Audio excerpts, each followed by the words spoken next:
Hey everybody, it's Gabe with Rocket Shipping, and I've got another In the Weeds Wednesday. Because of the timing in the market, I wanted to do an episode about going out for bid for your LTL freight. How often you should do it, how you should procure it, what info is needed, and how to keep your current broker, third-party carrier honest throughout the process. So, how often should you bid your freight? Obviously a variable response, because if you're a large enterprise level shipper, you want to keep your current carrier or broker honest, but you don't want to continually move systems and do different integrations. And so there is something to be said about staying loyal so long as the rates are fair. If you're a smaller shipper, 1 to 2 a day, and you're currently growing, you certainly could bid your freight out on a quoting list, or you could do it more often every quarter, check with new options. I certainly would always be under the assumption that if you've got a good partner, the best way to do it is tell them, hey, we need to look at better processes, and work with them first instead of just saying, hey, the grass is gonna be greener because this other company has these cool features. And so I would say if you're a large enterprise level shipper, bid your freight 1 to 2 times a year. If you're a small shipper, every quarter you should look at freight costs, average cost per shipment, and see if there's ways to optimize that, whether there's integrations that are available now that you're scaling, or if there's just better reporting and better partnership for customer service. So look at the soft costs as well. When you talk about going to bid and having a certain amount of data, the standard is 90 days, right? You're going to want to have 3 months of all of your LTL shipments, put them together in a file, and you're going to send it over to your broker or to the carrier. In that data, you're going to want to have everything that you can. Origin pickup, origin address, all of that. Destination info, address is better than just zip codes, but zip codes and state are going to be necessary. For the shipping detail, which is the important part, other than the lanes, you want to have description, you want to have dimensions, and you want to have weight and any accessorials. I see a ton of bids come through from prospective clients of ours that just have freight class, weight, maybe a line item for description, but they don't have the address and they don't have if it needs accessorials. So we end up having to get more information or bid with an if-then scenario where this is B2B. If it's this, here's the extra fees. What does this do if you're an enterprise level? I'm talking,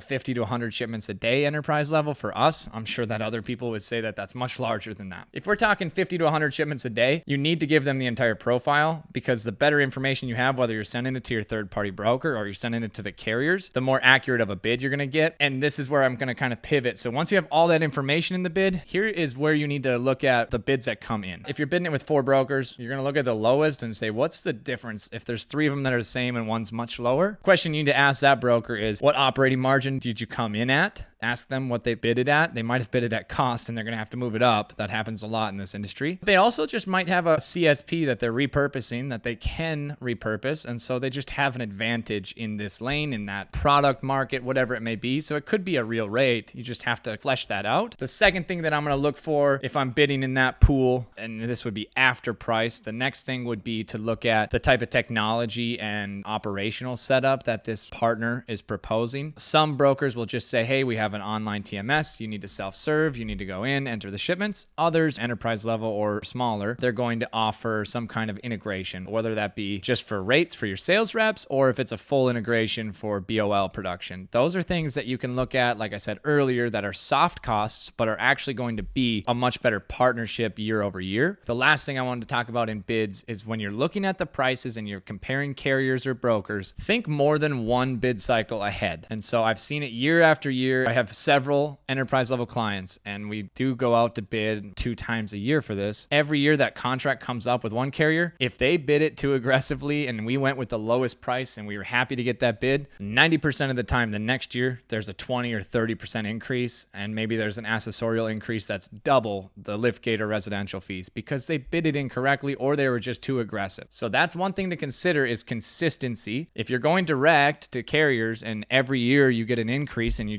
stick with that and you say, hey, it's 20% more, one thing to consider is trying to have that bid more effectively, and whether maybe you need to give more info or they need to have a better picture of your profile of freight so that it's a 3 to 5 to 7% increase instead of 20. One thing that a third party offers, and what we do for our clients, every year that we're going to bid, we already know when the next contract is up, and so we always have at least 2 more options in hand. So when that carrier comes to us and says, hey, we need a 20% increase, we say, hey, we have these 2 other carriers that are only 5% over yours. Would you consider doing a 5% increase to keep the business? If you do a 10% increase, you're going to lose half of it. If you're going 20, we're going to have to take you out of the portfolio. So those are things to consider having as leverage when you're going out to bid, when you get the bids back, as a recap to kind of make sure you're reviewing those prices so that it's not just 1 year at a time or 1 quarter at a time, but you're thinking 2 bid cycles in advance. That's In the Weeds Wednesday. Have a great week.